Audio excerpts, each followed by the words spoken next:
തലമുറകൾ തോറും പാടും ജപമണിമാലകളിൽ ഉയരും നന്മ നിറഞ്ഞ പറുദീസയായി ദൈവത്തിന് പാർക്കാൻ പുണ്യാശ്രമമായി ഈശോയ്ക്ക് പറുദീസയായി ദൈവത്തിന് പാർക്കാൻ പുണ്യാശ്രമമായി ഈശോയ്ക്ക് അമ്മേ എന്റെ അമ്മേ എന്റെ ഈശോയുടെ അമ്മേ എന്റെ അമ്മേ ഈശോ തന്നൊരമ്മേ. പരിശുദ്ധ പരമദിവ്യകാരുണ്യത്തിന് ആരാധനയും സ്തുതിയും പുകഴ്ചയും ഉണ്ടായിരിക്കട്ടെ. അപ്പൊ അശ്വതി വന്ന് അമ്മയുടെ അടുത്ത് ഇരുന്ന്, നിങ്ങൾക്കറിയാവില്ലേ, ഈ മാതാവിൻ്റെ അടുത്ത് ഇങ്ങനെ ഭജന ഇരിക്കുന്ന ആൾക്കാർ ഒത്തിരി പേരുണ്ട്. എല്ലാ ദിവസവും നോക്കുമ്പോൾ ഈ കസേരയെല്ലാം നിറഞ്ഞിരിക്കും. അവർ രാവിലെ വെളുപ്പിന് വന്ന് വരുന്നവരുണ്ട്, തലേ ദിവസം വന്ന് ഇവിടെ ലോഡ്ജിലേക്ക് താമസിച്ചിട്ട് വെളുപ്പിന് രാത്രി വന്നിരിക്കുന്നവരുണ്ട്. അങ്ങനെ കുറേ ഭജനക്കാരുണ്ട്. അപ്പോൾ ഇവർ മാതാവിൻ്റെ അടുത്തേക്ക് ഇരുന്ന് പ്രാർത്ഥിക്കുമ്പോൾ തന്നെ ഒരു അഭിഷേകം അവർക്ക് കിട്ടും. കാര്യം ജനലക്ഷങ്ങൾ അനുഗ്രഹം പ്രാപിച്ച ഒരു വിശുദ്ധ മണ്ണിൽ നമ്മൾ വന്നിരിക്കുകയല്ലേ. അപ്പം നമ്മളിവിടെ വന്ന് വെറുതെ അങ്ങ് ഇരുന്ന് അമ്മയുടെ മുഖത്തൊക്കെ നോക്കി ഇരുന്ന് ഒരു ജപമാലയൊക്കെ ചെല്ലാൻ പറ്റുമെങ്കിൽ ചെല്ലി, അല്ലെങ്കിൽ ഒരു പ്രാർത്ഥന അറിയാവുന്ന ചെല്ലി, അല്ലെങ്കിൽ നമുക്കറിയാവുന്ന സങ്കടങ്ങൾ അമ്മയോട് പറഞ്ഞൊക്കെ ഇരിക്കുമ്പോൾ തന്നെ കുറച്ച് കഴിയുമ്പോൾ, ഇപ്പോൾ ഒരു ദിവസം ഉണ്ടായി, ഒരു ദിവസം ഉണ്ടായി ആശുപത്രിയുടെ കൂടെ വേറൊരു മനുഷ്യനൊരു സാക്ഷ്യം പറഞ്ഞു. കോട്ടയത്ത് നിന്ന് ഒരു ടോമി എന്നും പറഞ്ഞു. ടോമിയുടെ ഇത് എന്ന് പറയണത് ഒരു ബേക്കറി നടത്തുകയാണ്.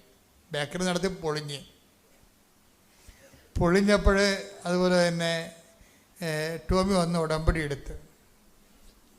എടുത്ത് കഴിഞ്ഞപ്പോൾ ബേക്കറി പൂട്ടുകാൻ പോവുകയാണ്. കാര്യം ഇനി ബേക്കറിയിലെ സാധനം വാങ്ങിച്ച് വെക്കാൻ കാശില്ല. സാധനങ്ങൾ വാങ്ങിച്ച് വെക്കാൻ ബേക്കറിയിൽ പുതിയ സാധനങ്ങളില്ലെങ്കിൽ ആൾക്കാർ വന്ന് വെറൈറ്റി നോക്കിയിട്ടല്ലേ ആൾക്കാർ വാങ്ങിക്കത്തല്ല, അല്ലെങ്കിൽ വേറെ ബേക്കറിയിലോട്ട് പോകും. അങ്ങനെ ആൾക്കാർ വേറെ ബേക്കറിയിലോട്ട് പോയിക്കൊണ്ടിരിക്കുകയാണ്. ഇത് ഏറെക്കൊരു ഒരു അടഞ്ഞൊരവസ്ഥയാണ്. അപ്പോൾ ഇയാളിത് പൂട്ടുകയാണ്. ഇനി ആർക്കെങ്കിലും വിൽക്കണമെങ്കിൽ വിൽക്കാമെന്ന് പറഞ്ഞുകൊണ്ട് അങ്ങനെ ഇരിക്കുകയാണ്. പക്ഷെ ഉടമ്പടി എടുത്തു കഴിഞ്ഞപ്പോൾ ഒരു അമ്മയും കുഞ്ഞും ഇയാളെ കാണാൻ വരും വെളുപ്പിനെ. അത് നീ ഇത് പൂട്ടുകയാണെന്ന് ചോദിക്കൂ. എന്നിട്ട് പറയും നീ ഒരു ഉടമ്പടി എടുത്ത് ഒരു ഡേറ്റ് ഇട്ട് പ്രാർത്ഥിക്കാൻ പറയും. അപ്പോൾ അത് ഉടമ്പടി ഇയാൾ എടുത്തിട്ടുണ്ട്. ഇനിയിപ്പോൾ ഇയാൾക്ക് എടുക്കേണ്ടത് എന്താണ്? ഡേറ്റ് ഇടുകയാണ്. ഇയാൾക്ക് അത് മനസ്സിലിങ്ങനെ ഒരു ഡേറ്റ് ഇടാം. ഡേറ്റ് ഇട്ട് എന്ത് പ്രാർത്ഥിക്കണം? ഇപ്പോൾ ഇയാൾ പ്രാർത്ഥിക്കണ ഇതാണ്, 7-ാം തീയതി ഒരു ഡേറ്റ് ഇടുക ഇയാൾ. ഇക്കാലത്തെ ദൈവാനുഭവങ്ങളെന്ന് പറയണത്, ഉടമ്പടിയുടെ ദൈവാനുഭവങ്ങൾ വേറൊരു വെറൈറ്റി ലെവലാണത്. നമ്മൾ സാധാരണ രീതിയിലല്ല. ഭയങ്കര കമ്മ്യൂണിക്കബിളാണ്. അത് എപ്പോഴും നിങ്ങൾ ശ്രദ്ധിക്കണം. നിങ്ങളിപ്പോഴും ഇതുവരെയൊക്കെ ഒരു കമ്മ്യൂണിക്കേഷൻ ഇല്ലെങ്കിൽ ദൈവം നിങ്ങളുടെ ഉടമ്പടിയെ അത്ര കണ്ട് മാനിച്ചിട്ടില്ല എന്നതിൻ്റെ അർത്ഥം. പ്രസൻസ് ആൻഡ് കമ്മ്യൂണിക്കേഷൻസ് ഇതിൻ്റെ ഒരു മുഖമുദ്രയാണ്. അടയാളങ്ങളും അത്ഭുതങ്ങളൊക്കെ നടക്കും, പക്ഷേ ഇതിൻ്റെ ഒരു ഗ്രേഡ് കൂടിയ സാധനം പ്രസൻസ് ആൻഡ് കമ്മ്യൂണിക്കേഷൻസാണ്. വെച്ച് കഴിഞ്ഞാൽ ദൈവത്തിൻ്റെ സാന്നിധ്യവും, അത് ചിലപ്പോൾ വേറെ എന്തെങ്കിലും സാധനം മുല്ലപ്പൂ മണമോ അല്ല മഴവില്ലോ അല്ലെങ്കിൽ ഇതുപോലെ ആരെങ്കിലും ദൂതന്മാരെ ഒക്കെ ചെയ്യുന്നതാണ് പ്രസൻസ് എന്ന് പറഞ്ഞാൽ. കമ്മ്യൂണിക്കേഷൻസ് ഇൻട്രാക്ട് ചെയ്യും. ഇപ്പോൾ ഒരു സാക്ഷി മെനേന്നൊരു സാക്ഷ്യം പറഞ്ഞു വെച്ച് കഴിഞ്ഞാൽ, ഒരു കുഞ്ഞിൻ്റെ 3 മാസം പ്രായമുള്ള കുഞ്ഞിൻ്റെ വലത് കിഡ്നിക്ക് മുഴ. അപ്പോൾ അമ്മയ്ക്കാണെങ്കിൽ ഇതിനെ ചെത്തിക്കയറി കിഡ്നി മാറ്റണതിനെക്കുറിച്ച് ചിന്തിക്കാൻ പറ്റില്ല, അല്ല ശരീരത്തിൽ കത്തി വെക്കുന്നതിനെക്കുറിച്ച് അവർക്ക് ചിന്തിക്കാൻ പറ്റുന്നില്ല. അവർ കണ്ണീരോടെ ഇരുന്ന് ഉടമ്പടി ചെയ്തിട്ട് ഈ വലത് കിഡ്നി മുഴ കണ്ട സ്ഥലത്ത്, നീര് വന്ന സ്ഥലത്ത് ഇൻഫ്ലേഷനാണ്. അതവിടെ ഉടമ്പടി തൈലം പുരട്ടിക്കൊണ്ടിരിക്കുകയാണ് വിശ്വാസ പ്രമാണം ചൊല്ലി. അപ്പോൾ സ്വപ്നത്തിൽ ഒരു പ്രത്യക്ഷീകരണം.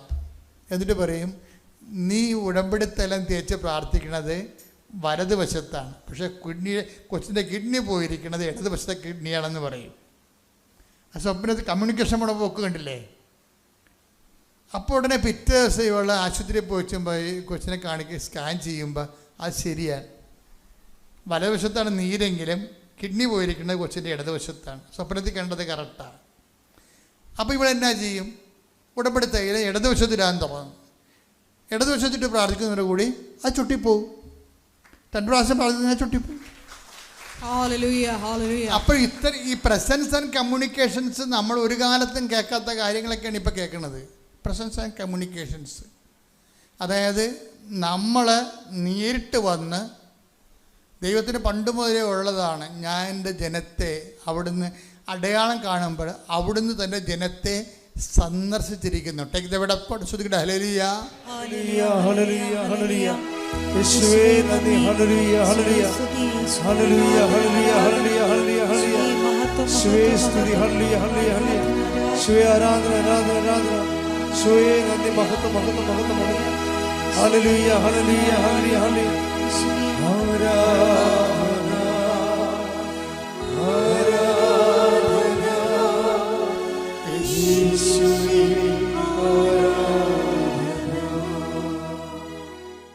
ലൂക്ക 1:68. ലൂക്ക 1:68. ഇസ്രായേലിന്റെ ദൈവമായ കർത്താവ് വാഴ്ത്തപ്പെട്ടവൻ. പറഞ്ഞ് ഇസ്രായേലിന്റെ ദൈവമായ വാഴ്ത്തപ്പെട്ടവൻ. അവിടുന്ന് തന്റെ ജനത്തെ സന്ദർശിച്ചു രക്ഷിച്ചു.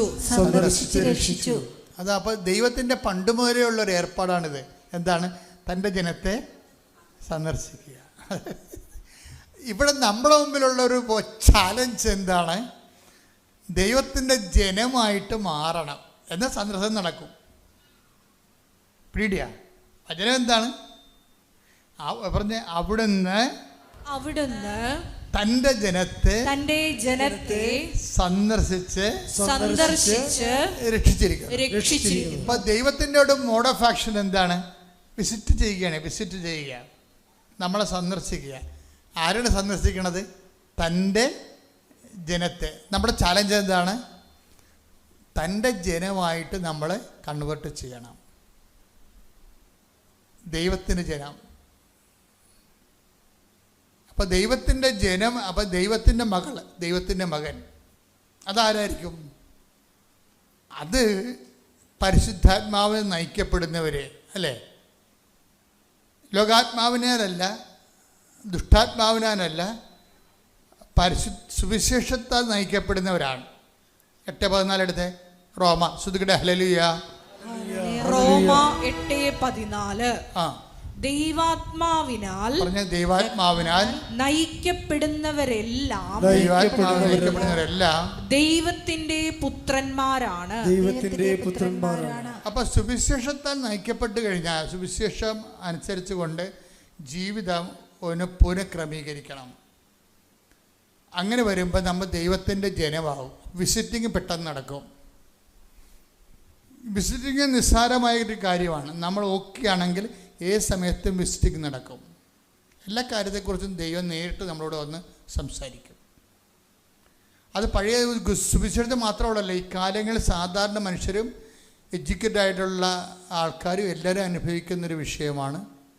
ഇപ്പം തന്നെ ഇയാളുടെ ടോമിയുടെ കാര്യം എന്താ? ടോമിയോട് പറഞ്ഞത്, ഉടമ്പടി എടുത്തിട്ട് ആ ചേച്ചിയും മകളും കൂടി വന്ന് കുഞ്ഞും കൂടി വന്ന് പറഞ്ഞത് എന്താണ്? നീ ഡേറ്റ് ഇടാൻ പറഞ്ഞ്. അപ്പോൾ ടോമി ഒരു ഡേറ്റ് ഇടും. എന്താ ഡേറ്റ്? വളരെ അടുത്ത ഡേറ്റ് ഇടും. 7-ാം തീയതി. 7-ാം തീയതി ഡേറ്റ് ഇട്ടിട്ട് എന്താ പറയണത്? ഈ ദൈവാത്മാവിനാൽ നയിക്കപ്പെടുന്ന കാരണം ഒരു പ്രശ്നമുണ്ട്. നീ നടക്കേണ്ട വഴി നിൻ്റെ മുഖത്ത് നോക്കി ഞാൻ നിന്നെ 32:8 എടുത്ത്. ശ്രുതിക്കട്ടെ. ഹല്ലേലൂയ ഹല്ലേലൂയ ഹല്ലേലൂയ ഹല്ലേലൂയ ഹല്ലേലൂയ. യേശുവേ നന്ദി. ഹല്ലേലൂയ ഹല്ലേലൂയ. സങ്കീർത്തനം 32:8. സങ്കീർത്തനം 32:8. ഞാൻ നിന്നെ ഉപദേശിക്കാം, നീ നടക്കേണ്ട വഴി കാണിച്ചു തരാം. നീ നടക്കേണ്ട വഴി കാണിച്ചു തരാം. ഞാൻ നിന്റെ മേൽ ദൃഷ്ടി ഉറപ്പിച്ച് നിന്നെ ഉപദേശിക്കാം. ഇതന്നെ പരിപാടി. പണ്ട് പോയ സങ്കീർത്തന കാലങ്ങളിലുണ്ടായിരുന്ന അതേ ദൈവം തന്നെയാണ് ഇന്ന്. ആദ്യമായി തന്നെ പരിശുദ്ധ കൃപാസന മാതാവിനും ഈശോയ്ക്കും 1000 നന്ദി. ഈ അൾത്താരയിൽ വന്ന് സാക്ഷ്യം പറയാൻ അനുഗ്രഹം ലഭിച്ചതിന് ഒരുപാട് നന്ദി പറയുന്നു. എൻ്റെ പേര് ആര്യ ബിനു. ഞാൻ ന്യൂസിലൻഡിലെ വെല്ലിംഗ്ടണിലെ saint Mary's Syro Malabar mission ഇടവകാംഗമാണ്. ഞാൻ 2024 ഓഗസ്റ്റിലാണ് ആദ്യമായിട്ട് ഓൺലൈൻ ഉടമ്പടി എടുക്കുന്നത്. ഓൺലൈൻ ഉടമ്പടിയിൽ ഞാൻ 6 കാര്യങ്ങൾ വെച്ചെങ്കിലും 5 കാര്യങ്ങൾ പരിശുദ്ധ മാതാവ് എനിക്ക് സാധിച്ചു തന്നു. 6ാമത്തെ കാര്യമായിരുന്നു ഒരു കുഞ്ഞിന് വേണ്ടി. 2023 ജനുവരിയിലാണ് ഞങ്ങളുടെ കല്യാണം കഴിഞ്ഞതെങ്കിലും 1 വർഷത്തേക്ക് ഞങ്ങളിലേക്ക് കുഞ്ഞ് എന്നൊരു ചിന്ത വന്നില്ല. 2024 ആയപ്പോഴത്തേക്കും ഞങ്ങൾക്ക് രണ്ടുപേർക്കും എനിക്കും ഹസ്ബൻഡിനും ഭയങ്കരമായിട്ട് ആഗ്രഹമായി, ഒരു കുഞ്ഞ് വേണം. ഞങ്ങൾ ആഗ്രഹിച്ച് പ്രാർത്ഥിക്കാൻ തുടങ്ങി. അങ്ങനെയാണ് ആദ്യമായിട്ട് ഉടമ്പടി എടുക്കുന്നത്. എന്നിട്ട് ഞാൻ എൻ്റെ അമ്മയോട് പറഞ്ഞു, അമ്മേ എനിക്ക് പ്രഗ്നൻസി ടെസ്റ്റുകളൊക്കെ പലപ്പോഴും ചെയ്തപ്പോഴും നെഗറ്റീവായിരുന്നു റിസൾട്ട്. അപ്പോൾ അമ്മയോട് പറഞ്ഞപ്പോൾ അമ്മ പറഞ്ഞു, നീ വിഷമിക്കേണ്ട, മാതാവ് നിനക്ക് കുഞ്ഞിനെ തരും, നീ ഡിസംബർ വരെ കാത്തിരിക്കും. ഡിസംബറിലല്ലേ ഉണ്ണീശോ ഉണ്ടായത്. ഉണ്ണീശോ ഉണ്ടായ ആ മാസത്തിന് നിനക്കൊരു സന്തോഷവാർത്ത മാതാവ് നിന്നെ അറിയിക്കുമെന്ന് പറഞ്ഞു. അങ്ങനെ ഞങ്ങൾ പ്രാർത്ഥിച്ചു, ഒരുങ്ങിയിരുന്നു. അങ്ങനെ 2024 ഡിസംബർ 5-ാം തീയതി എനിക്കൊരു ചെറിയ സംശയം തോന്നി. അങ്ങനെ ടെസ്റ്റ് ചെയ്തപ്പോൾ റിസൾട്ട് പോസിറ്റീവായിരുന്നു. ആ സമയത്ത് ന്യൂസിലൻഡിലെ എൻ്റെ അച്ഛനും അമ്മയും സഹോദരങ്ങളെല്ലാവരും ഉണ്ടായിരുന്നു. അങ്ങനെ ഞങ്ങൾ വളരെയേറെ സന്തോഷത്തിലായിരുന്നു. അങ്ങനെ ഒരു 37 വീക്സ് വരെ എല്ലാം നോർമലായി, ഞാനും കുഞ്ഞും ഹെൽത്തിയായി ആക്റ്റീവായിട്ടിരുന്നു. 37 വീക്സിൽ മിഡ് വൈഫിനെ കാണാൻ ചെന്നപ്പം മിഡ് വൈഫ് പറഞ്ഞു, വാര്യ നിൻ്റെ ഫണ്ടൽ ഹൈറ്റിൽ, അതായത് വയറിൻ്റെ അളവിൽ ഒരു ചെറിയ കുറവുണ്ട്. 34 ആഴ്ച നിനക്കുള്ള അതേ ആ ഒരു മെഷർമെൻറ്റ് ഇപ്പോഴും കാണിക്കുന്നുള്ളൂ. കുഞ്ഞിൻ്റെ ഗ്രോത്തിൽ ഒരു ചെറിയ സംശയം ഉണ്ടെന്ന് പറഞ്ഞു. അപ്പം നൊറീൻ എന്നാണ് പുള്ളിക്കാരിയുടെ പേര്. പുള്ളിക്കാരി പറഞ്ഞു, അന്ന് ഒരു കാര്യം ചെയ്യും, നിന്നെ അർജൻറ്റായിട്ട് സ്കാനിങ്ങിന് റെഫർ ചെയ്യുവാന്ന് പറഞ്ഞു. അങ്ങനെ അർജൻറ്റായിട്ട് സ്കാനിങ്ങിന് വേണ്ടി ഞാൻ എല്ലാ ഹോസ്പിറ്റലിലും വിളിച്ചിട്ട് ആരും എനിക്ക് അപ്പോയിൻമെൻറ്റ് തരുന്നില്ല. അപ്പോൾ ഞാൻ ഡ്യൂട്ടിക്ക് പോകുന്നുണ്ട്. 37 വീക്സ് പ്രഗ്നൻ്റ് ആണെങ്കിൽ പോലും ഞാനൊരു നേഴ്സാണ്, ഞാൻ ഡ്യൂട്ടിക്ക് പോകുന്നുണ്ട്. അപ്പോൾ ഈ ഡ്യൂട്ടി സമയത്ത്, ബ്രേക്കിൻ്റെ സമയത്തെല്ലാം ഞാൻ വിളിക്കുവാണ്, എല്ലാ ഹോസ്പിറ്റലിലും വിളിക്കുവാണ്. ആരും എനിക്ക് റിപ്ലൈ തന്നില്ല. അവസാനം ഞാൻ മാതാവിനോട് പറഞ്ഞു, എൻ്റെ മാതാവേ, നീ എനിക്കൊരു അപ്പോയിൻമെൻറ്റ് എൻ്റെ കുഞ്ഞ് ഓക്കെ ആണെന്ന് അറിയാൻ വേണ്ടിയിട്ടല്ലേ, നീ എനിക്കൊരു അപ്പോയിൻമെൻറ്റ് തരാൻ പറഞ്ഞു. അങ്ങനെ ഏകദേശം ഉച്ച കഴിഞ്ഞപ്പോഴത്തേക്കും ഒരു ഹോസ്പിറ്റലുകാർ എന്നെ തിരിച്ച് വിളിച്ച് പറഞ്ഞു, നിനക്ക് നാളെ സ്ലോട്ടുണ്ട്, നാളെ വരാൻ പറ്റുമോ എന്ന് ചോദിച്ചു. അങ്ങനെ ഞാൻ പിറ്റേ ദിവസം തന്നെ ജൂലൈ 17-ാം തീയതി 2025 സ്കാനിങ്ങിന് വേണ്ടി പോയി. സ്കാനിങ് ചെയ്ത സമയത്ത് ടെക്നീഷ്യൻ പറഞ്ഞു, കുഞ്ഞിന് വെയിറ്റ് 2 കിലോയേ ഉള്ളൂ, പക്ഷേ കൊച്ച് ആക്റ്റീവാണ് എന്ന് പറഞ്ഞു. അപ്പോൾ എന്നോട് പ്രൊഫഷനൊക്കെ ചോദിച്ചപ്പോൾ ഞാൻ പറഞ്ഞു, ഞാനൊരു NICU നേഴ്സാണ് എന്ന് പറഞ്ഞപ്പോൾ പുള്ളിക്കാരി പറഞ്ഞു, ഓക്കെ, ബാക്കി നിന്നോട് ഡോക്ടർ സംസാരിക്കുമെന്ന് പറഞ്ഞു. അങ്ങനെ ഞങ്ങൾ വീട്ടിൽ തിരിച്ചു ചെന്നു. രാത്രിയായപ്പം ജൂലൈ 17 രാത്രിയായപ്പോൾ എൻ്റെ മിഡ് വൈഫ് എന്നെ വിളിച്ചു, നൂറീൻ എന്നെ വിളിച്ചിട്ട് പറയുവാണ്, ആര്യ, നിൻ്റെ കുഞ്ഞിനൊരു ചെറിയ ഹാർട്ടിൻ്റെ പ്രോബ്ലം ഞങ്ങൾ സസ്പെക്റ്റ് ചെയ്യുന്നുണ്ട്, നീ വർക്ക് ചെയ്യുന്നത് സ്റ്റോപ്പ് ചെയ്തായിരുന്നു എന്ന് ചോദിച്ചു. അപ്പോൾ ഞാൻ പറഞ്ഞു, ഇല്ല, എനിക്ക് ജൂലൈ 18 എൻ്റെ ലാസ്റ്റ് ഡ്യൂട്ടി. അപ്പോൾ പുള്ളിക്കാരി പറഞ്ഞു, ഇനി നിനക്ക് പോകാൻ പറ്റില്ല, നീ ഇമ്മീഡിയറ്റായിട്ട് ഹോസ്പിറ്റലിൽ വിളിച്ച് പറയും, നിനക്ക് വരാൻ പറ്റത്തില്ല എന്ന് വിളിച്ച് പറയാൻ പറഞ്ഞു. അങ്ങനെ ഞാൻ വിളിച്ച് പറഞ്ഞു.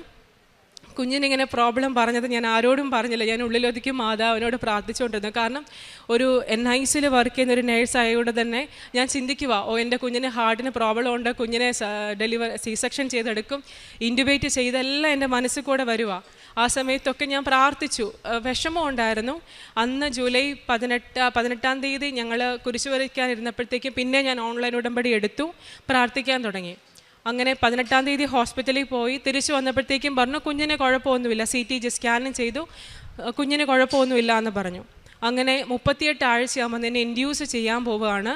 കാരണം കുഞ്ഞിന് ആവശ്യമായിട്ടുള്ള ന്യൂട്രീഷനൊന്നും നിൻ്റെ വയറ്റിൽ കിടന്ന് കിട്ടുന്നില്ല, അപ്പോൾ കുഞ്ഞ് പുറത്ത് വരട്ടെ എന്ന് ഡോക്ടറിനോട് സംസാരിച്ചു. അപ്പോൾ ഞാൻ പറഞ്ഞു, ഓക്കെ, ചെയ്യാമെന്ന് പറഞ്ഞു. അങ്ങനെ ജൂലൈ 22-ാം തീയതി ഒരു ചൊവ്വാഴ്ച ഞാനും ഹസ്ബൻഡും കൂടെ ഹോസ്പിറ്റലിൽ പോയി. കൂടെ ഹസ്ബൻഡിൻ്റെ പാരൻസും ഉണ്ടായിരുന്നു. ഉച്ചവരെ എന്നെ ഇൻഡ്യൂസ് ചെയ്തു. പ്രോഗ്രഷനൊന്നും ഇല്ലാത്തതുകൊണ്ട് ഞാൻ പറഞ്ഞു, എന്നാൽ പപ്പായും മമ്മി എന്നെ വീട്ടിലേക്ക് വിട്ടേരും, കാരണം അവർ ഇരുന്ന് മുഷിയുവാണ്, നമ്മുടെ ഇവിടുത്തെ പോലെ കൂടെ ഒന്നും ഇരുത്തത്തില്ല, റൂമിൽ എന്നെ ഹസ്ബൻഡിനെ മാത്രമേ ഉള്ളൂ. അങ്ങനെ ഞങ്ങളൊരു ടാക്സി വിളിച്ച് അവരെ തിരിച്ച് വീട്ടിലേക്ക് വിട്ടു. ഉച്ച കഴിഞ്ഞപ്പോൾ തൊട്ട് പിന്നെയും ഇൻഡക്ഷന് വേണ്ടി എനിക്ക് മരുന്ന് തന്നപ്പം കുഞ്ഞിൻ്റെ ഹാർട്ട് റേറ്റ് പെട്ടെന്ന് ഡ്രോപ്പായി. ഒന്നും അറിയത്തില്ലാത്ത എൻ്റെ ഹസ്ബൻഡാണ് എമർജൻസി അടിച്ച് മിഡ് വൈഫും ഡോക്ടേഴ്സെല്ലാം ഓടി വന്നപ്പോൾ കുഞ്ഞിൻ്റെ ഹാർട്ട് റേറ്റ് 70, 60, 50 അങ്ങനെ താന്ന് പൊയ്ക്കൊണ്ടിരിക്കുക. അപ്പോൾ ഡോക്ടർ പറഞ്ഞു, ആര്യ, ഞാൻ ആ ഡോക്ടറിനെ അതിന് മുന്നേ കണ്ടിട്ടില്ല, ഞാൻ NICയിൽ വർക്ക് ചെയ്യുന്നെങ്കിൽ ഞാൻ ആ ഡോക്ടറിനെ കണ്ടിട്ടില്ല. ഡോക്ടർ പറഞ്ഞു, ആര്യ, ഞാൻ നിന്നെ PV ചെയ്യാൻ പോവുകയാണെന്ന് പറഞ്ഞു. അപ്പോൾ 1 സെൻറ്റിമീറ്റർ പോലും ഡൈലേറ്റ് ആയിട്ടില്ല. അപ്പം ഡോക്ടർ 2 കൈ വിട്ട് എന്നോട് പറഞ്ഞു, കുഞ്ഞിൻ്റെ തലയിൽ ഞങ്ങൾക്ക് സ്കാൽപ്പിൽ നീഡിൽ വെക്കണം, കുഞ്ഞിൻ്റെ ഹാർട്ട് റേറ്റ് ഞങ്ങൾക്ക് ഈ മെഷീനിൽ കിട്ടുന്നില്ല എന്ന് പറഞ്ഞു. ഞാൻ വാവിട്ട് കരഞ്ഞു. കാരണം 1 സെൻറ്റിമീറ്റർ പോലും ഡൈലേറ്റ് ആകാതെ തന്നെയാണ് ഡോക്ടർ 2 കൈ വിട്ട് എക്സാമിൻ ചെയ്തത്. ആ സമയത്തെല്ലാം എൻ്റെ ഹസ്ബൻഡ് കൂടെ ഉണ്ടായിരുന്നു. ഞാൻ കൃപാസന മാതാവിനോട് പ്രാർത്ഥിച്ചത്, മാതാവ്, എൻ്റെ കുഞ്ഞിനെ നീ ഒന്നും വരത്തില്ല, ഞാൻ മരിച്ചു പോയിക്കോട്ടെ, എൻ്റെ കുഞ്ഞിനൊന്നും വരത്തില്ല എന്ന് ഞാൻ പ്രാർത്ഥിച്ചു. അതിനുശേഷം ആ ബെഡിൽ വെച്ച് എൻ്റെ വാട്ടർ ബ്രേക്കായി. ലേബർ റൂമിലേക്ക് ഉടനെ ഷിഫ്റ്റ് ചെയ്തിട്ട് ഡോക്ടേഴ്സും നഴ്സസ്മാരെല്ലാം വന്ന് പറയും, ആര്യ, നിനക്ക് എന്ത് പറ്റിയെന്ന് അറിയില്ല, നിൻ്റെ റിപ്പോർട്ടൊക്കെ ഞങ്ങൾ കണ്ടു, നിനക്ക് ഇതുവരെ എല്ലാം നോർമലായിരുന്നു, പെട്ടെന്ന് എന്താ പറ്റിയെന്ന് എന്നോട് ചോദിച്ചു. ഞാൻ പറഞ്ഞു, എനിക്കും അറിയില്ല എന്ന് പറഞ്ഞു. അതിനുശേഷം എനിക്ക് പിന്നെ കത്തീറ്റർ ഇട്ട് ഇൻഡ്യൂസ് ചെയ്യാൻ നോക്കി, അത് പറ്റില്ല, കാരണം കുഞ്ഞിൻ്റെ തലയിൽ ഓൾറെഡി സ്കാൽപ്പിൽ നീഡിലുള്ളതുകൊണ്ട് അത് പറ്റത്തില്ല എന്ന് പറഞ്ഞു.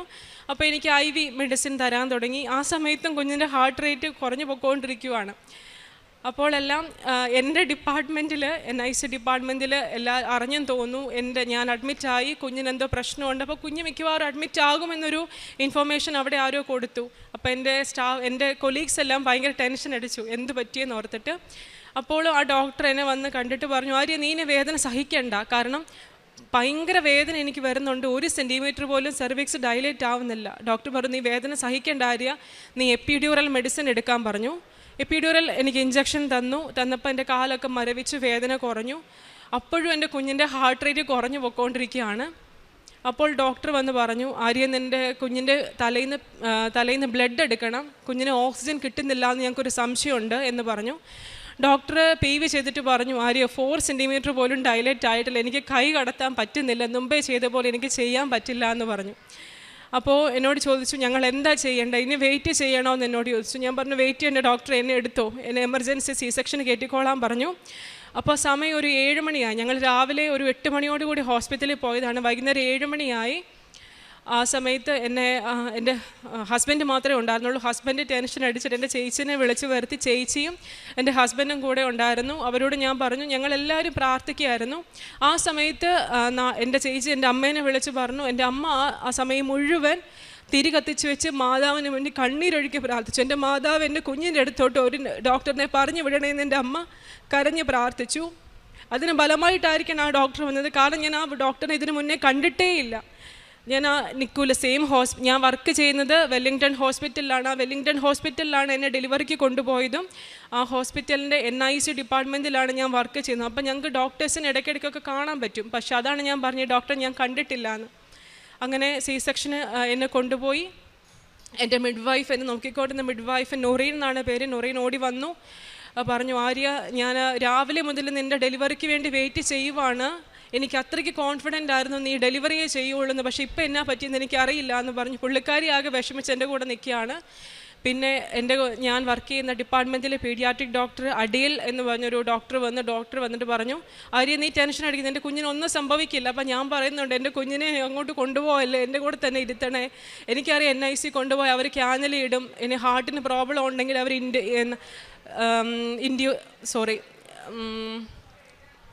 വായിക്കൂടെ ട്യൂബ് ഇടും എന്നൊക്കെ എനിക്ക് മനസ്സിലായി. അപ്പോൾ ഞാനതൊക്കെ ഇങ്ങനെ ചിന്തിച്ചുകൊണ്ടിരിക്കുകയായിരുന്നു. സർജറി ചെയ്തു, കുഞ്ഞിനെ പുറത്തെടുത്ത് കുഞ്ഞിൻ്റെ കരച്ചിൽ കേട്ടപ്പോഴത്തേക്കും ഞാനും ഹസ്ബൻഡും കൂടെ നിലവിളിച്ച് കരഞ്ഞു. ഈശോയെ, ഞങ്ങളുടെ കുഞ്ഞ് കരഞ്ഞല്ലോ, എൻ്റെ മാതാവേ, കുഞ്ഞിനെ ഒരു കുഴപ്പമില്ല എന്ന് പറഞ്ഞു. അടയിൽ കുഞ്ഞിനെ എടുത്ത് എൻ്റെ ദേഹത്ത് വെച്ചിട്ട് പറഞ്ഞു, ആര്യ, കുഞ്ഞിനെ ഞങ്ങൾ നോക്കട്ടെ, ഒബ്സർവ് ചെയ്യട്ടെ എന്ന് പറഞ്ഞു. അങ്ങനെ കുഞ്ഞിനെ ഒബ്സർവേഷൻ ടേബിളിൽ കൊണ്ടുപോയി കുഞ്ഞിനെ നോക്കിയിട്ട് പറഞ്ഞു, നിൻ്റെ കുഞ്ഞിന് യാതൊരു കുഴപ്പവും ഇല്ല, നീ വിചാരിക്കുന്ന പോലെ ഒരു കുഴപ്പവും ആ കുഞ്ഞിനില്ല, ഇത്രയും ഹാർട്ട് റേറ്റ് കുറഞ്ഞു പോയ കുഞ്ഞിനെ ആക്റ്റീവായി കരയുന്നു, അബ്ഗാർ സ്കോർ 9 ആണ് കുഞ്ഞിന്, നീ വിഷമിക്കേണ്ട എന്ന് പറഞ്ഞു. അങ്ങനെ ഡോക്ടർ പറഞ്ഞു, നിൻ്റെ പ്ലാസൻ്റ ഞങ്ങളൊരു സ്റ്റഡിക്ക് അയച്ചോട്ടെ, കാരണം എന്തോ ഒരു പ്രോബ്ലം കാണിക്കുന്നുണ്ടെന്ന് പറഞ്ഞു. അങ്ങനെ പ്ലാസൻ്റ സ്റ്റഡിക്ക് അയച്ചു. 4 ആഴ്ചയ്ക്ക് ശേഷമാണ് റിപ്പോർട്ട് വന്നത്. റിപ്പോർട്ടിനകത്ത് എൻ്റെ പ്ലാസൻ്റയ്ക്ക് ഒരു കുഞ്ഞിനെ താങ്ങാനുള്ള കപ്പാസിറ്റി ഇല്ലായിരുന്നു. പിന്നെ ഒത്തിരി കോംപ്ലിക്കേഷൻസ് ഉണ്ടായിരുന്നു. അതായത് എൻ്റെ ബ്ലഡിൽ നിന്ന് കുറച്ച് ബ്ലഡിലെ കമ്പോണൻസ് കുഞ്ഞിലേക്ക് പോകുന്ന ന്യൂട്രീഷനെയൊക്കെ തടഞ്ഞു വെച്ചിരിക്കുമായിരുന്നു. അങ്ങനെ എൻ്റെ കുഞ്ഞ് 34 ആഴ്ച മുതൽ 37 ആഴ്ച, അതായത് 3 ആഴ്ച കുഞ്ഞ് പട്ടിണിയായിരുന്നു വയറ്റിൽ. എന്നിട്ട് മിഡ് വൈഫ് റിസൾട്ടൊക്കെ കണ്ടു കഴിഞ്ഞപ്പോൾ എന്നെ വിളിച്ചിട്ട് പറഞ്ഞു, ആരി അവൾ എങ്ങനെ സർവൈവ് ചെയ്തെന്ന് അറിയത്തില്ല, കാരണം ഷീസ് എ മിറക്കിൾ ബേബി, ഇതെങ്ങനെ നീ സാധിച്ചെടുത്തു? ഞാൻ പറഞ്ഞു എനിക്കറിയില്ല, എല്ലാം എൻ്റെ മാതാവ് തന്നത് മാത്രമാണെന്ന് പറഞ്ഞു. അതിനുശേഷം കുഞ്ഞുണ്ടായി, ഓക്കെ ആയിരുന്നു. കുഞ്ഞിന് കാലിന് ഒരു ചെറിയ വളവുണ്ടെന്ന് പറഞ്ഞു. അപ്പോഴും ഞാൻ എൻ്റെ മാതാവിൻ്റെ കൃപാസന മാതാവിൻ്റെ ഉടമ്പടി തൈലവും കാശുരൂപം എല്ലാം വെച്ച് പ്രാർത്ഥിച്ചു. ഓരോ തവണ ഞാൻ അമ്മയോടാണ് എനിക്ക് എന്തെങ്കിലും വിഷമം ഉണ്ടെങ്കിൽ പറയുന്നത്. അപ്പം അമ്മ പറയും, നീ പേടിക്കേണ്ട, മാതാവ് ഇത്രയൊക്കെ നിനക്ക് ചെയ്തില്ല, നീ എന്തിനാ ടെൻഷൻ അടിക്കേണ്ട, ഒരു കുഴപ്പം ഉണ്ടാവില്ല, നീ ആ തൈലം വെച്ച് പ്രാർത്ഥിക്ക്. അങ്ങനെ കുഞ്ഞിൻ്റെ കാലിലും എല്ലാം ഞാൻ തൈലം വെച്ച് പ്രാർത്ഥിച്ചു. പിന്നെ അവർ പറഞ്ഞു കുഞ്ഞിൻ്റെ കണ്ണിന് ഒരു ചെറിയ വിഷൻ പ്രോബ്ലം ഞങ്ങൾ സസ്പെക്റ്റ് ചെയ്യുന്നുണ്ടെന്ന് പറഞ്ഞു. അങ്ങനെ അപ്പോഴും ഞാൻ ഉടമ്പടി തൈലം വെച്ച് പ്രാർത്ഥിച്ചു. ഓരോ അപ്പോയിൻമെൻറ്റിന് പോയിട്ട് തിരിച്ചു വരുമ്പോഴും കുഞ്ഞ് നോർമലാണ്. അങ്ങനെ എൻ്റെ കുഞ്ഞിനിപ്പോൾ 5 മാസമായി. ഹെലേന എന്നാണ് പേര്. അവൾ ആക്റ്റീവായിട്ടിരിക്കുന്നു. പരിശുദ്ധ അമ്മയ്ക്ക് ഒരുപാട് നന്ദി. പിന്നെ പ്രേക്ഷിത പ്രവർത്തനമായിട്ട് ഞാൻ ന്യൂസിലൻഡിൽ ഞാൻ സൺഡേ സ്കൂൾ ടീച്ചറായിരുന്നു. എനിക്ക് സിസേറിയൻ ചെയ്യുന്നവിടം വരെ ഞാൻ പോകുമായിരുന്നു. പിന്നെ പറ്റുന്ന ദിവസങ്ങളിലെല്ലാം ഞാൻ പരിശുദ്ധ കുർബാനയ്ക്ക് പോയിട്ടുണ്ട്. ഒരു ദിവസം പോലും ഞായറാഴ്ച ഞാൻ കുർബാന മുടക്കിയിട്ടില്ല. ഇപ്പം എൻ്റെ ഹസ്ബൻഡിന് ഡ്യൂട്ടി ആണെങ്കിൽ പോലും ഞാൻ തന്നെ ഡ്രൈവ് ചെയ്ത്, എന്നോട് ഡ്രൈവ് ചെയ്തെന്നാണ് പറഞ്ഞിരിക്കുന്നത്. 6 ആഴ്ചത്തേക്ക് നീ ഡ്രൈവ് ചെയ്യരുതെന്നാണ് പറഞ്ഞിരുന്നത് ആദ്യമൊക്കെ. പക്ഷെ ഞാനതൊന്നും കണക്കിലെടുക്കാത്ത എൻ്റെ മാതാവിൻ്റെ കൂടെയുണ്ട് എന്ന് വിചാരിച്ച് ഞാൻ ഡ്രൈവ് ചെയ്ത് ഞാൻ പള്ളിയിൽ പോകുമായിരുന്നു. ആ സമയത്തെല്ലാം ഈവൻ ഡ്യൂട്ടിക്ക് പോകുന്ന സമയത്തും അങ്ങോട്ടും ഇങ്ങോട്ടുമൊക്കെ ഡ്രൈവ് ചെയ്ത് പോകുമ്പോൾ ഞാൻ ഈ കൃപാസനത്തിലെ നമ്മുടെ ചാനൽ ജോസഫ് അച്ഛൻ്റെ ടോക്കാണ് കേട്ടുകൊണ്ടിരുന്നത്. ഡെയിലി ബ്രെഡ് ഞാൻ കേൾക്കുമായിരുന്നു. സാധിക്കുന്ന ദിവസങ്ങളിലെല്ലാം പരിശുദ്ധ കുർബാനയിൽ പങ്കെടുത്തിട്ടുണ്ട്. പിന്നെ ആരെങ്കിലും ഒരു സഹായം ചോദിച്ചു കഴിഞ്ഞാൽ ഞാനത് ചെയ്യുമായിരുന്നു. പിന്നെ പരമാവധി ഞാനും എൻ്റെ കുഞ്ഞും എൻ്റെ ഹസ്ബൻഡും എൻ്റെ കുടുംബാംഗങ്ങളും ഉടമ്പടിയിൽ ഉറച്ചു നിൽക്കാൻ തീരുമാനിച്ചിട്ടുണ്ട്. ഈശോയ്ക്ക് നന്ദി, ഒരുപാട് നന്ദി. ഈശോയ്ക്കും പരിശുദ്ധമ്മയ്ക്കും 1000 നന്ദി. ഞാൻ എറണാകുളം പള്ളിപ്പുറം കടപ്പുറം വേളാങ്കണ്ണി മാതാ പള്ളിയിൽ നിന്നാണ് വരുന്നത്. എൻ്റെ പേര് അക്സ, ഇതെൻ്റെ ഹസ്ബൻഡ് റേഗൻ, ഇത് രണ്ടാമത്തെ ഞങ്ങളുടെ കുഞ്ഞാണ് ഗബ്രിയേൽ നദാൻ. ഞാൻ 2023 ജനുവരിയാണ് ആദ്യമായിട്ട് ഉടമ്പടി എടുത്തത്. 2016-18 കാലങ്ങളിൽ എനിക്ക് ഉടമ്പടി പത്രം, കൃപാസന പത്രം ഒരുപാട് പേര് തന്നിട്ടുണ്ട്. എങ്കിലും ഞാനത് വായിച്ച് നോക്കിയെങ്കിലും അത് കയ്യിൽ സൂക്ഷിക്കുകയാണ് ചെയ്തിരുന്നത്. പിന്നെ കോവിഡിൻ്റെ സമയത്താണ് കൂടുതൽ യൂട്യൂബ് വഴി അച്ഛൻ്റെ ധ്യാനങ്ങളും എല്ലാം കണ്ടു തുടങ്ങിയത്. രണ്ടാമതൊരു കുഞ്ഞിന് വേണ്ടിയിട്ടാണ് ഞങ്ങൾ ആദ്യമായി പ്രാർത്ഥിക്കാൻ വേണ്ടി നിയോഗം ഇട്ടിരുന്നത്. ആദ്യത്തെ കൊച്ചുണ്ടായതിന് ശേഷം 4 വർഷം കഴിഞ്ഞപ്പോൾ എനിക്കൊരു ട്യൂബൽ പ്രഗ്നൻസി വരികയും അത് റപ്ചറാവുകയും കുറച്ച് ക്രിട്ടിക്കലായിരുന്നു. അത് കഴിഞ്ഞത് ഒരു സർജറി വഴി റിമൂവ് ചെയ്യേണ്ടി വന്നു. ആ ഒരു സന്ദർഭം കഴിഞ്ഞ് പിന്നെ ഡോക്ടർ പറഞ്ഞത് അടുത്തതിന് കുറച്ച് റിസ്ക് ഉണ്ടെന്ന് ഡോക്ടർ പറഞ്ഞിരുന്നു. അത് കഴിഞ്ഞ് 2023 ഞാനിവിടെ വന്ന് ഉടമ്പടി എടുത്തു. രണ്ടാമത്തെ പുതുക്കലിന് ശേഷം അച്ഛൻ്റെ ബ്ലെസ്സിങ് കിട്ടിയിരുന്നു. ആ സമയത്ത് അച്ഛൻ പറഞ്ഞ് വന്ന് സാക്ഷ്യം പറയണമെന്ന് പറഞ്ഞ് പോയി. ആ മാസം തന്നെ ഞാൻ 2ാമത് പ്രഗ്നൻ്റായി. ആ ഒരു സമയത്ത് വേറെ കുഴപ്പമൊന്നും ഉണ്ടായിരുന്നില്ല, കുറച്ച് റെസ്റ്റൊക്കെ ഉണ്ടായിരുന്നു. ആ സമയത്ത് ഞാൻ പിന്നെ ഉടമ്പടി ഓൺലൈൻ വഴിയാണ് ഞാൻ പുതുക്കിയിരുന്നത്. 9ാം മാസത്തെ സ്കാനിങ് വന്ന സമയത്ത് കുഞ്ഞിന് ഹാർട്ടിന് ചെറിയൊരു തടിപ്പുണ്ടെന്ന് പറഞ്ഞു. അതുകൊണ്ട് തന്നെ ഡെലിവറി കഴിയുമ്പോൾ കുഞ്ഞ് കരഞ്ഞില്ലെങ്കിൽ കുറച്ച് ബുദ്ധിമുട്ടാവും, അപ്പം നമുക്ക് വേറെ ഏതെങ്കിലും ഹോസ്പിറ്റലിലേക്ക് പോകണം എന്ന് പറഞ്ഞ് ആ സമയത്ത് 4D സ്കാനിങ്ങിനൊക്കെ ഡോക്ടർ പറഞ്ഞായിരുന്നു. പക്ഷെ അന്ന് മുതൽ ഞാൻ ഈശോയോടും മാതാവിനോടും പ്രാർത്ഥിച്ച് 5:30 പ്രാർത്ഥനയുടെ സമയത്തും സായാഹ്ന പ്രാർത്ഥനയ്ക്കും കുഞ്ഞിന് വേണ്ടി പ്രത്യേകം പ്രാർത്ഥിച്ച് എൻ്റെ വയറ്റത്ത് ഞാൻ ഉടമ്പടി തൈലം പുരട്ടിയിരുന്നു. എന്നാൽ ഡെലിവറി സമയത്ത് ഒരു കുഴപ്പമില്ലാണ്ട് കുഞ്ഞ് നന്നായി കരയുകയും പാൽ കുടിക്കുകയും എല്ലാം ചെയ്തു. വേറെ ഒരു കുഴപ്പവും ഉണ്ടായിരുന്നില്ല. 6 മാസം കഴിയുമ്പോൾ കുഞ്ഞിൻ്റെ ഒന്ന് എക്കോ ടെസ്റ്റ് എടുക്കണമെന്നാണ് ഡോക്ടർ പറഞ്ഞത്. അത്രയും കാലങ്ങളിലും ഞാൻ മാതാവിൻ്റെ തൈലം പുരട്ടി എല്ലാ ദിവസവും കുഞ്ഞിന് വേണ്ടി പ്രാർത്ഥിച്ചിരുന്നു. 6ാം മാസത്തെ എക്കോ ചെക്കപ്പിന് ഒരു കുഴപ്പവും ഉണ്ടായിരുന്നില്ല, കുഞ്ഞിന് ഒരു കുഴപ്പമില്ല. ഇനി ഇതിൻ്റെ കാര്യം പറഞ്ഞ് കുഞ്ഞിനെയും കൊണ്ട് ഡോക്ടറിനെ കാണാൻ വരണ്ടെന്നാണ് പറഞ്ഞത്. അതിന് മാതാവിന് പ്രത്യേകം നന്ദി പറയുന്നു. അതുപോലെ തന്നെ 2 വർഷത്തോളമായി എൻ്റെ ഹസ്ബൻഡിന് ജോലിക്കൊരു പ്രമോഷന് വേണ്ടിയിട്ട് ഞാൻ ഒരുപാട് പ്രാർത്ഥിച്ചിരുന്നു. ഞങ്ങൾ പല പ്രാർത്ഥനകളും നിയോഗങ്ങളിട്ട് പ്രാർത്ഥിച്ചെങ്കിലും അതിനൊരു മാറ്റം ഉണ്ടായിരുന്നില്ല. എൻ്റെ 2ാമത്തെ ഉടമ്പടി പുതുക്കി കഴിഞ്ഞ് ആ സമയത്ത് ഹസ്ബൻഡിന് ജോലിയിൽ പ്രമോഷൻ കിട്ടുകയും അതനുസരിച്ച് ഞങ്ങൾ ഉദ്ദേശിച്ച പോലെ തന്നെ സാലറി ഇൻക്രിമെൻ്റ് എല്ലാം ലഭിക്കുകയും ചെയ്തു. അതിന് മാതാവിന് 1000 നന്ദി. പിന്നെ വിവാഹം കഴിഞ്ഞ സമയത്ത് മുതൽ ഞങ്ങളൊരു സ്ഥലം വാങ്ങിക്കുന്നതിന് വേണ്ടിയിട്ട് പ്രാർത്ഥിച്ചിരുന്നു. ഓരോരോ കാരണങ്ങളും സാമ്പത്തിക കാരണങ്ങൾ കൊണ്ട് ഞങ്ങൾക്ക് അതിനു വേണ്ടി സാധിച്ചിരുന്നില്ല. എന്നാൽ ഇപ്പം 2 വർഷമാവുന്നു. ഇപ്പം ഞങ്ങൾക്ക് ഒരു 3.5 സെൻറ്റ് സ്ഥലം വാങ്ങിക്കാനായിട്ട് മാതാവ് അനുഗ്രഹിച്ചു. പിന്നെ എൻ്റെ പ്രേക്ഷിത പ്രവർത്തനം എന്ന് പറഞ്ഞു കഴിഞ്ഞാൽ ഇപ്പോൾ കൃപാസന പത്രം ഞാൻ എല്ലാവർക്കും കൊടുക്കാറുണ്ട്. അത് പ്രാർത്ഥിച്ച് ഓരോ വചനങ്ങൾ എഴുതിയിട്ടാണ് ഞാൻ ഓരോരുത്തർക്ക് കൊടുത്തിരുന്നത്. അത് പൊതുമേഖലകളിൽ സ്ഥാപനങ്ങളിലും കൊടുത്തിരുന്നു. അതുപോലെ തന്നെ പള്ളിയിലാണെങ്കിലും എല്ലായിടത്തും ഞാൻ കൊണ്ടുപോയി അത് കൊടുത്തിരുന്നു. പ്രത്യേകം അവർക്ക് വേണ്ടി പ്രാർത്ഥിക്കുമായിരുന്നു.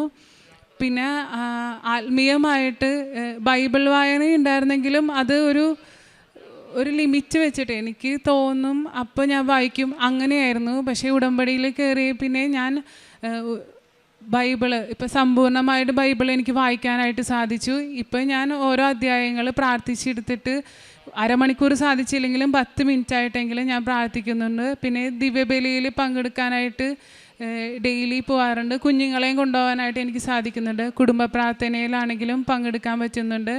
പിന്നെ എല്ലാ കാര്യങ്ങളിലും ഇപ്പം എന്തൊരു കാര്യം ചെയ്യുന്നതിന് മുമ്പും അത് പ്രാർത്ഥിച്ച് പോകണം, അല്ലെങ്കിൽ അത് പ്രാർത്ഥനയിൽ തുടങ്ങണം എന്നുള്ളൊരിതുണ്ട്. ഒരു ടെൻഷൻ വന്നാൽ തന്നെയാണെങ്കിലും മാതാവിനോട് ആദ്യം തന്നെ പ്രാർത്ഥിക്കാനായിട്ടുള്ള ഒരു അനുഗ്രഹം ലഭിച്ചു. ഇപ്പോൾ ചേട്ടൻ്റെ ജോലി സ്ഥാപനത്തിൽ തന്നെയാണെങ്കിലും എന്തെങ്കിലും ഒരു വർക്കിൻ്റെ അതൊരു ടെൻഷൻ ഉണ്ടെങ്കിലും അത് നമ്മൾ ടെൻഷൻ എടുത്ത് ചെയ്താലും അതൊരു സിമ്പിളായിട്ട് അത് പെട്ടെന്ന് അതങ്ങോട്ട് മാറിപ്പോകുന്ന പോലെ നമുക്ക് ഫീൽ ചെയ്യാറുണ്ട്. മാതാവിൻ്റെ സാന്നിധ്യം നമുക്ക് എപ്പോഴും ഒപ്പമുണ്ടെന്ന് തോന്നാറുണ്ട്. പിന്നെ കാരുണ്യ പ്രവൃത്തിയാന്ന് പറഞ്ഞു കഴിഞ്ഞാൽ ഇപ്പം കുഞ്ഞുമക്കളുടെയൊക്കെ എന്തെങ്കിലും അസുഖങ്ങൾക്കുള്ള എന്തെങ്കിലും പൈസയായിട്ട് നമുക്കങ്ങനെ സഹായിക്കാൻ പറ്റാറുണ്ട്. പിന്നെ കുഞ്ഞിൻ്റെ ബർത്ത്ഡേ ഒക്കെ വരുമ്പോൾ നമുക്ക് ഏതെങ്കിലും അനാഥാലയത്തിൽ അല്ലെങ്കിൽ വൃദ്ധസദനങ്ങളിലൊക്കെ ഭക്ഷണം കൊടുക്കാനും അവരോട് പ്രത്യേകം അവർക്ക് വേണ്ടി പ്രാർത്ഥിക്കാനൊക്കെ സാധിക്കാറുണ്ട്. പിന്നെ ആത്മീയ ജീവിതത്തിലേക്ക് വന്ന മാറ്റങ്ങൾ എന്ന് പറഞ്ഞു കഴിഞ്ഞാൽ പ്രാർത്ഥനയിൽ കൂടുതൽ ഉറച്ചു നിൽക്കാനായിട്ട് സഹായിക്കുന്നുണ്ട്. എല്ലാ ദിവസവും അച്ഛൻ്റെ ഡെയിലി ബ്രെഡ് അത് എല്ലാ ദിവസവും അത് കാണുകയും അത് ഞാൻ എൻ്റെ ഫ്രണ്ട്സിനാണെങ്കിലും അയച്ചു കൊടുക്കാറുണ്ട്. ഇപ്പം നോൺ ക്രിസ്ത്യൻസ് ആയിട്ടുള്ള ഫ്രണ്ട്സ് വരെ എന്നോട് ചോദിക്കാറുണ്ട്, എന്താ നീ ഇന്ന് അയക്കാഞ്ഞതെന്ന് ചോദിച്ച് അവർ ഓരോ ദിവസവും അവരും എൻ്റെ ഒപ്പം തന്നെ പ്രാർത്ഥിക്കുന്നുണ്ട്. അതിലവർ ഓൺലൈൻ ഉടമ്പടി എടുത്ത കൂട്ടുകാരുമുണ്ട്. അപ്പോൾ അതനുസരിച്ച് എനിക്ക് കൂടുതൽ മാതാവിനോട് എല്ലാ കാര്യങ്ങളും മാതാവായിട്ട് സംസാരിക്കുന്ന രീതിയിൽ നമുക്ക് പ്രാർത്ഥിക്കാനായിട്ട് സാധിക്കുന്നുണ്ട്. മാതാവിനും ഈശോയ്ക്കും 1000 നന്ദി.